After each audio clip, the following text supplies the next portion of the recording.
Halo semuanya, selamat datang di channel YouTube Android TV. Di video kali ini saya akan membagikan tutorial kepada teman-teman cara setel ulang statistik di WhatsApp.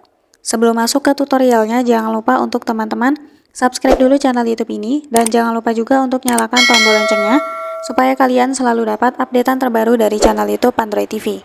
Oke, kalau gitu langsung saja kita masuk ke tutorialnya. Nah, oke teman-teman, jadi riwayat statistik WhatsApp itu salah satu fitur untuk perhitungan jumlah penggunaan jaringan ya di WhatsApp kita. Nah, kalau kita sudah lama menggunakan aplikasi WhatsApp ya, apalagi kalau kita sering pakai WhatsApp untuk berkirim pesan, nah maka semua datanya itu akan terkumpul di dalam aplikasi WhatsApp kita teman-teman, sehingga membuat aplikasi WhatsApp kita itu lambat atau lemot.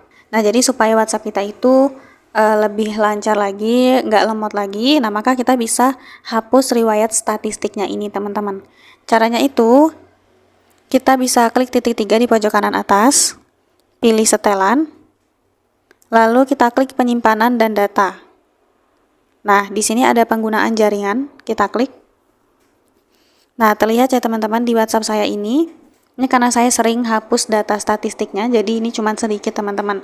Untuk penggunaannya itu 120,9 MB untuk di WhatsApp saya saat ini. Ini penggunaan terakhir ya setelah saya hapus sebelumnya. Nah, untuk terkirim di sini ada 50,1 MB, kemudian diterima ada 70,8 MB. Nah, ini bisa terlihat juga ya untuk panggilan berapa MB, medianya berapa MB, pesannya berapa dan sebagainya.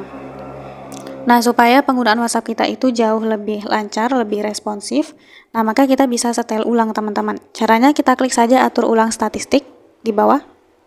Nah, ini kita klik atur ulang. Nah, maka teman-teman bisa lihat sekarang sudah kembali ke 0 KB ya. Nih, sejak 28/2024. Nah, maka dengan seperti ini WhatsApp kita jauh lebih ringan teman-teman penggunaannya, tidak lambat atau lemot lagi. Dan teman-teman tenang saja, mereset statistik ini tidak akan menghapus data-data dari WhatsApp kita ya, seperti foto, chat dan sebagainya gitu. Jadi caranya cukup mudah untuk teman-teman coba. Sekian dulu tutorial di video kali ini, semoga tutorial yang saya bagikan bermanfaat dan selamat mencoba.